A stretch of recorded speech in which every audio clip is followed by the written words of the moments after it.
সীমান্ত সম্পর্কে সচেতন করতে ও সীমান্তরক্ষী বাহিনীতে যোগদানে অনুপ্রাণিত করতে শিশু দিবসে বিশেষ উদ্যোগ গ্রহণ করল বালুরঘাট প্রাথমিক বিদ্যালয়। শুক্রবার দুপুরে হিলি স্থলবন্দরে শিক্ষামূলক ভ্রমণে আসে বালুরঘাট প্রাথমিক বিদ্যালয়ের চতুর্থ শ্রেণীর ছাত্ররা। হিলি স্থলবন্দরে পৌঁছে সীমান্তে কর্তব্যরত বিএসএফ আধিকারিক সিপি পিল্লাই এবং বাংলাদেশের বিজিবি আধিকারিকদের হাতে পুষ্পস্তবক তুলে দিয়ে উষ্ণ অভ্যর্থনা জানান ছাত্ররা। এরপরে ছাত্রদের ভারত বাংলাদেশ সীমান্তের শূন্যরেখা, সীমান্তের বিধিনিষেধ, বিএসএফ জওয়ানদের কর্মপদ্ধতি, আগামীতে কিভাবে বিএসএফ এ যোগদান করা যাবে তা নিয়ে সচেতন করা হয়।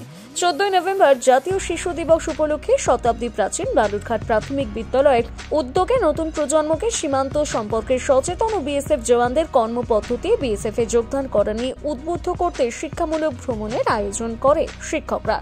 শুক্রবার দুপুরে ওই ভ্রমণে হিলি স্থলবন্দর পরিদর্শন করে শতাধিক ছাত্র সহ শিক্ষকেরা।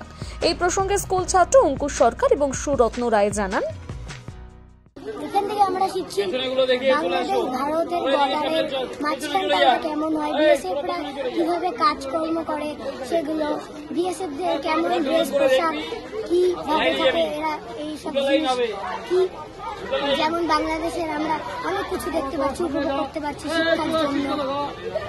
তোমরা খুশি? হ্যাঁ, আমরা খুব খুশি। স্যার আমাদের নিয়ে এসেছেন জন্য আমরা খুব খুশি হয়েছি। আমরা এটা কখনো দেখতে পারিনি। শিক্ষকেরা একটা শিক্ষা দিতে এসেছে যে ওইদিকে বাংলাদেশ, এইদিকে ভারত, আর বর্ডার দেখাতে নিয়ে এসেছে যেখানে অনেক কিছু নিষেধ থাকে, বিএসএফরা কিভাবে কাজ করে, আমরা কিভাবে বিএসএফ হতে পারি, তাদের বিএসএফ হতে গেলে আমাদের ভবিষ্যতে কি করতে হবে, এগুলো শিখতে আমাদের নিয়ে এসেছেন। এই প্রসঙ্গে বালুরঘাট প্রাথমিক বিদ্যালয়ের প্রধান শিক্ষক সুশান্ত কুমার সরকার বলেন, এটা আজকে পণ্ডিত জওহরলাল নেহরু, ভারতবর্ষের প্রথম প্রধানমন্ত্রী, ওনার জন্মদিন। এই দিনটাকে শিশু দিবস হিসাবে গোটা ভারতবর্ষে পালিত হয়। তিনি শিশুদের যেমন ভালোবাসতেন, শিশুরা যে জাতির ভবিষ্যৎ, এই কথাটা তার মুখ থেকে আমরা পেয়েছি। এখানে আমরা এসেছি শিক্ষামূলক ভ্রমণের উদ্দেশ্যে। হিলিটা আমরা বেছে নিয়েছি এই কারণে, এখানে একটা সীমান্তবর্তী জায়গা, এখানে ভারত বাংলাদেশ সীমানা।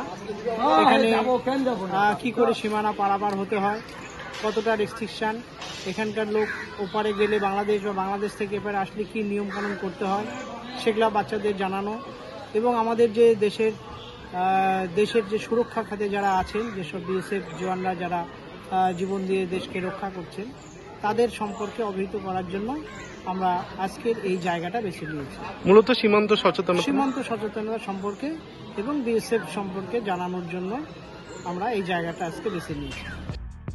হিলি থেকে বিশেষ প্রতিবেদন, নিউজ টুডে।